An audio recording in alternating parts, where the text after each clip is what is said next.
Hey YouTube fans, thanks again for tuning in. It's mid-November, which means the rut is still kicking. I want to know what you guys are seeing out there for rut activity. Here in Illinois, on the hunts that I've been on, I'll be honest with you, haven't seen a whole lot of it, but why don't you guys chime in, let us know what you've been seeing out there. Guys, we appreciate you watching. Don't forget to like the video, share it with your friends, make sure you hit that subscribe button.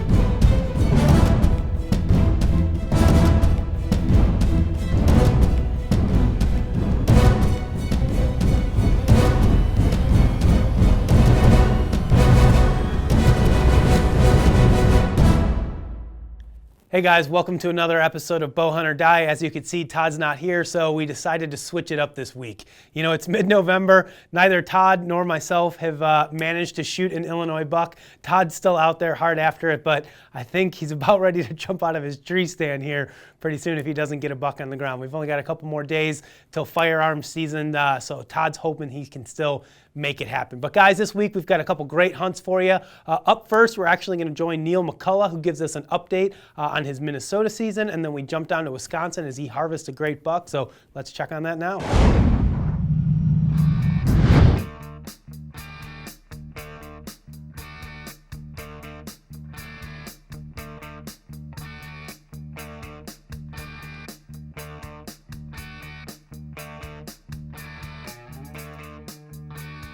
All right, well, good morning. Today is November 5th. It is gun season here in northern Minnesota.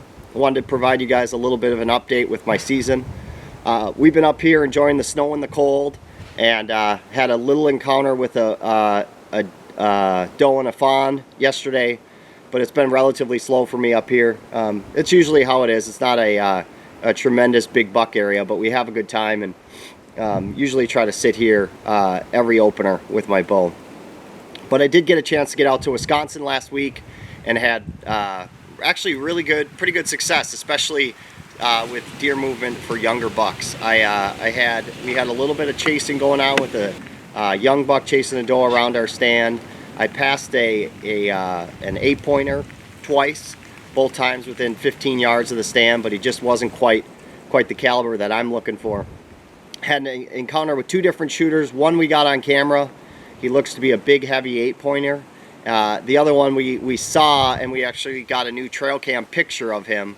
We're calling him Sloth. He's a good-looking buck. So, been having a great time. Lots of encounters with different animals, and just really enjoying it this year.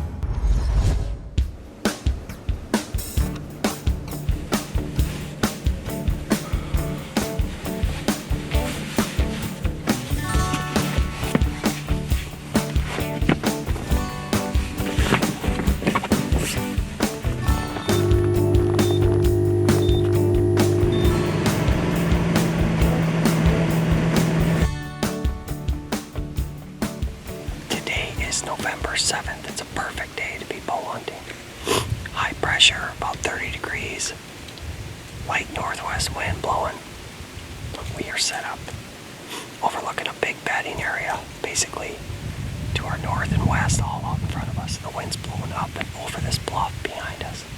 So we're set up good. We got cornfields getting picked about 500 yards from here, so we expect morning and mid-morning activity to be pretty good. Time to get Sloth or 747. Let's go. Bow hunt or die.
just got a shot on my hitless buck I've called Sloth. We were sitting here and actually a little surprised by the lack of movement. Really not a lot of movement at all. And kind of talking, all of a sudden we saw a deer straight out in front of us. He worked his way all the way in. He made a rub, worked an old scrape right here in front of us at 20 yards. And I'll be honest, he was there for probably a minute at 20 yards with facing towards me. I had no shot opportunity. And there's two trails, one that goes under me and one that goes up. And I was worried he was going to go straight underneath me or I was going to miss the chance. So I had kind of a 1/4-2 shot right here at 20 yards. And I took it. And it wasn't a great decision. It looks like I hit him about where you want, but given his body positioning, maybe got one long and definitely out back. Oh man, all right. Bow hunt or die.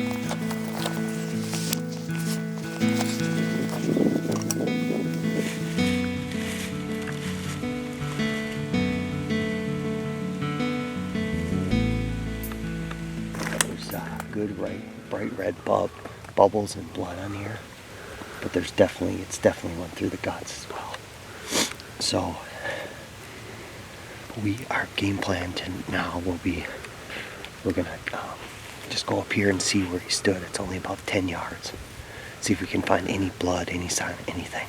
Then we're gonna back out. All right. Well, it has been close to 8 hours, a little over 7. We are getting everything all geared up to go after my buck. This is right where he stood. There's a fair amount of blood kind of all through here. Right here is our last blood from this morning. He stood right here. We got blood right here.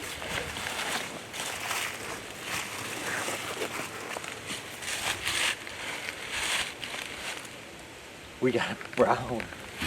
Got him?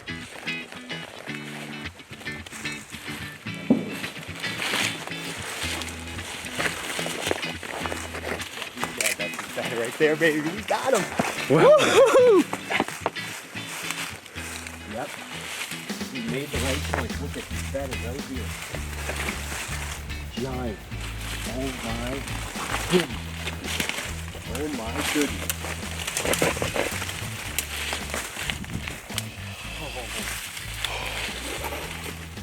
Yes, this is a big deer, and that is a better shot than I thought. Yeah, he's stiff. He got me quick, but that's all right. Here he is. Oh, sloth.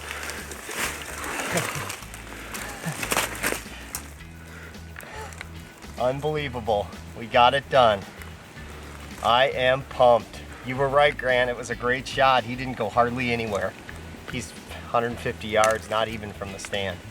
He barely made it over this hill and bed down, and that was it. We made the right choice by waiting, just given the circumstance. But oh, I am relieved. All right, well, we got him after a relatively short tracking job. We were able to come right up on this deer and find him. I'm a lucky hunter today. We've just discovered this buck. We call him Sloth. We had one encounter with him about a week ago on Halloween, chasing some does, and couldn't get any footage of him and hoped to have a trail camera picture of him. And sure enough, I did. I had one right over a tink scrape, mock scrape I did. And so we came back a week later, hopeful that we would see this deer. And within an hour of the hunt, the very first deer we see coming right down the line is this guy. He put on a little bit of a show for us. It was really cool, probably 5 minutes or maybe a little less, but right in front of us, he rubbed a tree and worked a scrape, and eventually gave me about a 10-yard shot. I made a shot that I shouldn't. I made a good shot, but I made a shot that I shouldn't. I shot him quartering to me a little bit too much, and frankly, I wish I would have waited and had a better shot and made a more ethical shot on this deer. We're gonna get him cleaned up. Hopefully it won't be too bad a drag. We got a steep hill up behind the cameraman that we got to get this guy up. So I'm happy. and I'm ready to celebrate. So let's get this deer cleaned up, and I guess all that's left to say is bow hunt or die.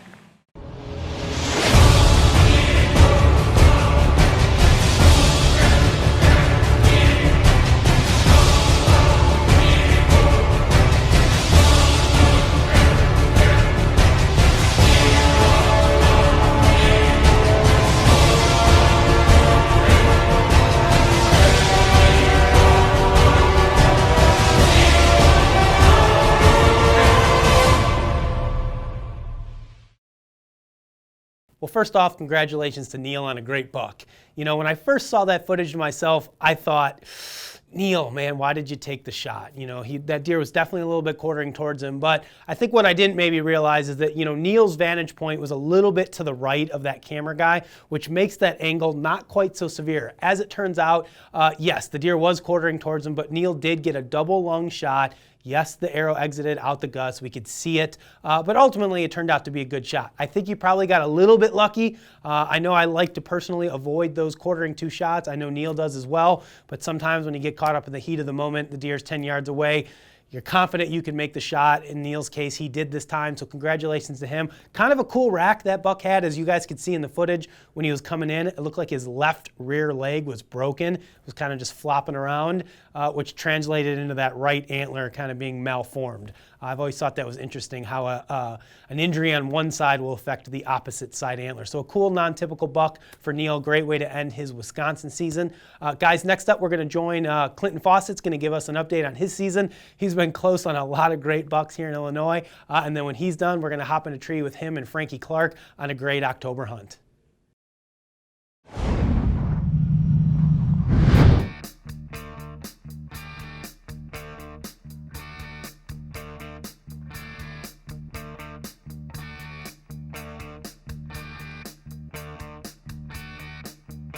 All right, well, good afternoon, everybody.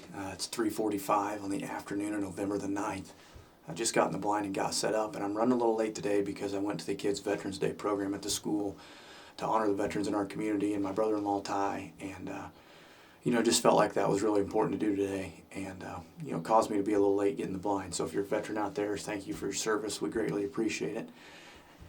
Last weekend we were hunting, and I had a real nice 3-year-old 8-point come in. I elected not to shoot him. Just going to be a beautiful deer. Reminded me a lot of Cal Ripken. I had grunted at. He'd come in and we weren't sure how big he was. I told Frank I was going to grunt, see if he'd come back. He did. He came around, came right to the base of the tree, made a big rub right in front of us.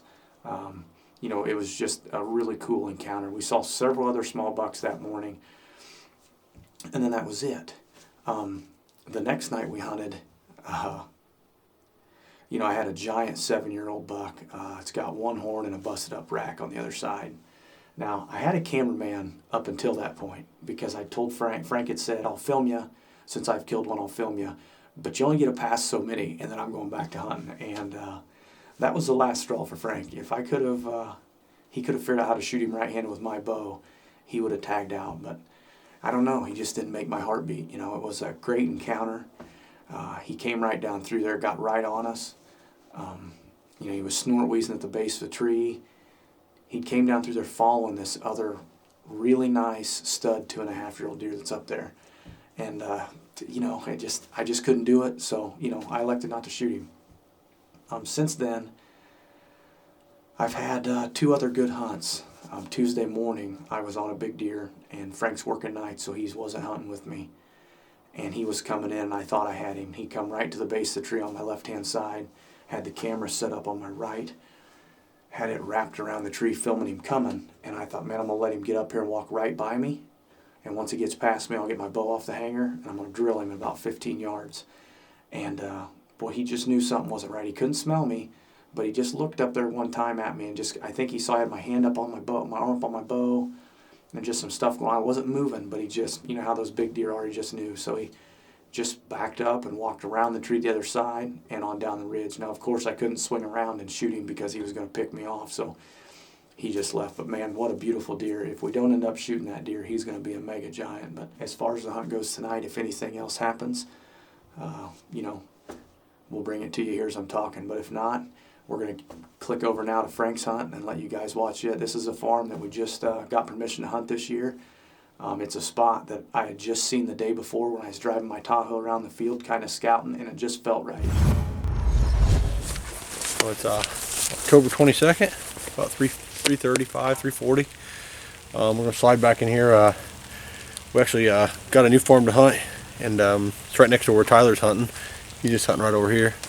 We're gonna slide back in here. They picked about half the beans, and we've been getting a lot of bucks on some scrapes in there. So we're gonna go up and slide up in the stand, put up a camera stand, and hopefully get everything ready. Maybe gotta throw a lifeline in yet. So we're always behind, but we're gonna go after them.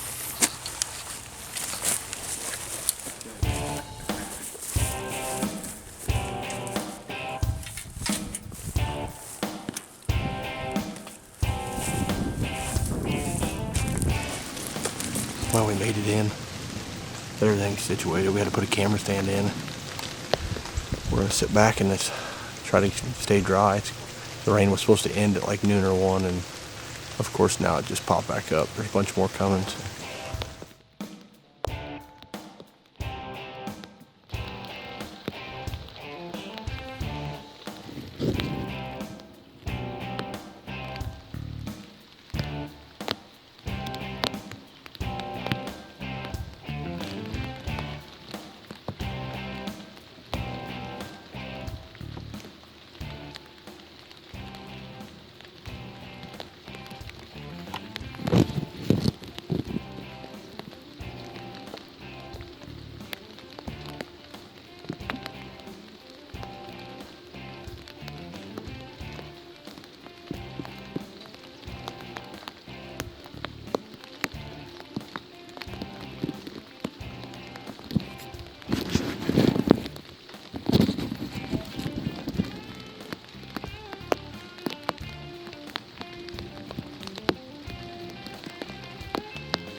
Like a great big 7-pointer or something. Yeah, split G2 on one side. I forgot my ground call, so I had to snort wheeze at him. I got him into like when he was 56 at one time. So, too early in the year. I didn't want to be tracing deer around the rain. I was hoping he'd come right here on this corner, give me a 20-yard shot. Guess that's the way it works. The first real good sit we've had. So.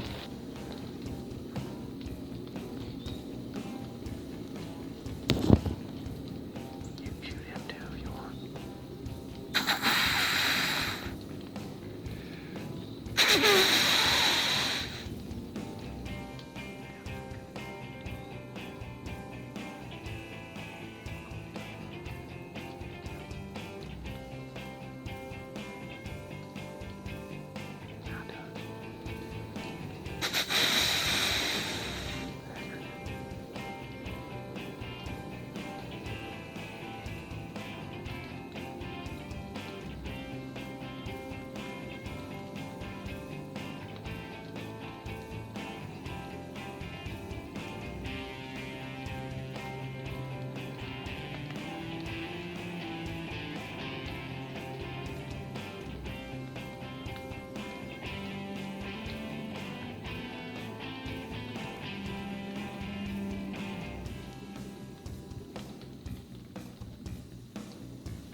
big one tonight we've had.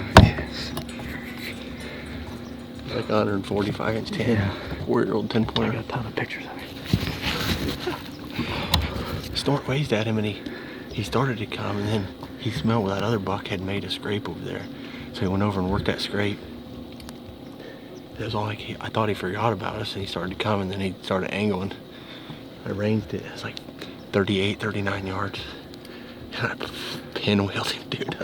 Smoke.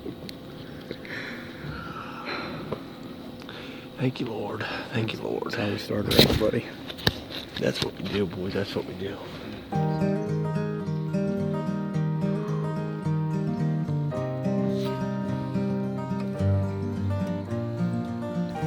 We're gonna go, he fell right here. He fell in the field, and then he stumbled in. We're gonna go grab him real quick and drag him out. We kind of not really prepared. It's on one of the early hunts of the year, so we got the cell phone with a light on it right now.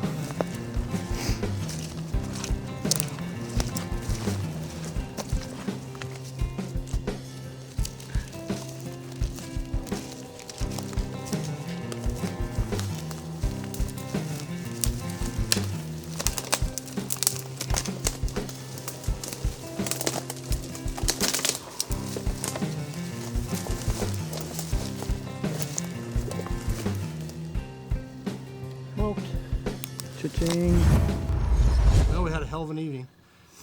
It was raining, and we didn't know. We had to try to find something to cover the camera up with, and we were kind of just didn't know what to think. But we finally figured out something to cover the camera up with, and then about 6:15, 6:10, we actually had another buck come out and came in. I snort wheezed him into 50 yards. It just wasn't a shot that I wanted to take. He ended up going back across the field and then back into the alfalfa. Then this buck came out, and he actually went in the timber. I snort wheezed at him right when he got in the timber, and he came out, worked a scrape, went over, worked another scrape that other buck had worked, and then just came on a beeline, came right over to us. 38 yards. Put a good shot on, probably one of the better shots I put on a deer than film. Usually I try to stay away from the front shoulder, so I usually shoot him back a little bit. But we had a heck of an evening. Me and Clint, we just got this farm this year. It's actually right next to a farm that we've hunted for probably 10 years. Tyler hunts just across the road. He was actually hunting hoss over there tonight, and then we came back here off this alfalfa field. So just a beautiful evening. The rain finally stopped. Just something about it. October 22nd. And they're moving like crazy. For mid-October, that was a pretty awesome hunt that Frank and Clinton had there. That first buck was a beauty. I know Frank wanted to shoot him. He was probably a little disappointed when he left, but luckily as fate would have it, a bigger one came out later. Doesn't always happen that way. Frank, as he said, put an absolutely perfect shot on that deer, complete pass-through, shooting an NAP Spitfire. And I'll be honest with you guys, I was amazed at how far that deer actually went after the shot. That first crash to the ground, I thought it was all over for him. Sometimes it's just amazing, those animals' will to live and how strong they are. But as you guys saw, the deer barely made it out of the field and expired right there. So congratulations to Frank, a great deer. I know him and Clinton have been continuing to hunt hard here through the rut. It's looking kind of bleak for those of us in Illinois with the gun season coming here soon. So I know some of us are starting to turn our attention towards potentially some late season hunting, which is when some of those food plots are going to pay off. I know Clinton and Frank have a lot of plots, so hopefully we'll see more from them before the season is over. Guys, next up, I'm sure as you've heard, the new Mathews Triax was released this week. So you haven't already seen it. We're going to show you a little bit of a sneak peek at that bow right now.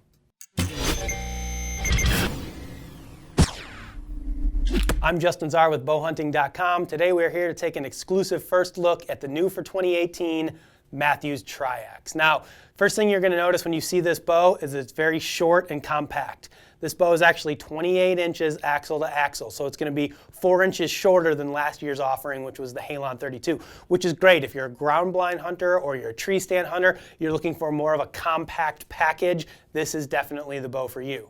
The Triax is powered by the same cross-centric cam system that we've had on the Halon for the last several years.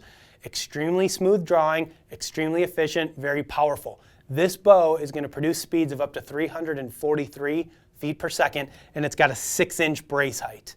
Okay, so 28 inches axle to axle, 6-inch brace, up to 343 feet per second. The physical weight of this bow is 4.4 pounds. Okay, now the biggest difference that you guys are going to notice looking at this bow from previous Mathews offerings is the location of the harmonic stabilizer. For the last, I don't know how many years, we're used to seeing a single harmonic dampener in the top of the riser and one in the bottom. As you'll notice, the one in the top is now gone, and the one in the bottom has actually been moved. They took this harmonic stabilizer, they moved it out of the riser and actually put it in front of the riser for two different reasons. Number one, it's better at sound and vibration dampening in this location. Number two, it's actually going to create a more balanced bow. So it's going to bring some more weight front and down on the bow to help it stay more balanced and be more accurate when you're at full draw. So the enhanced harmonic stabilizer is probably going to be the biggest change on this particular bow for 2018. Mathews is saying that this bow is the quietest, most shock and vibration free bow that they've ever produced. And we all know that a quiet bow and one that's dead in your hand is one that's generally more accurate and also more enjoyable to shoot.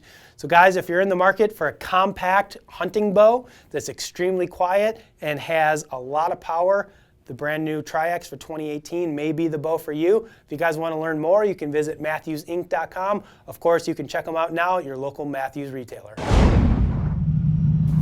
Well guys, like I said, if you're in the market for a new bow this year, you're looking for a compact rig with a lot of speed, definitely check out the Tri-X. I'm finishing getting mine all tuned up. Hopefully I'll be hunting with it in the next couple days. Maybe a new bow will bring me some new luck before the season is over. Guys and girls, next up we want to thank the people who sent in their trophy photos for this week's episode. We've got a few extras this week because, well, it's the rut and they're coming in like crazy, so let's get to it now. Ryland Remolds, Frank Boyer, Mark Downing, Tyler Dreiling, Justin Sharp, Miles Dykman, Zach Giles, and Mike Peterson. Well, hey, congratulations, everybody. Those are some great trophies. Obviously, you guys are having a better season than I have. Unfortunately, I haven't seen a lot of deer. I'm not even really able to bring you much of an update because my season has been so incredibly uneventful. Hopefully, that's going to change soon. But guys, for this week, we are picking the winner as Zach Giles. Pretty awesome photo, great buck, so congratulations to Zach. Make sure you email us, info@bowhunting.com. We'll get you your prize back out. Guys, remember, if you want to see yourself right here in an episode of Bowhunt or Die, email your photos to info@bowhunting.com or join the Bowhunt or Die Facebook group and share your photos there.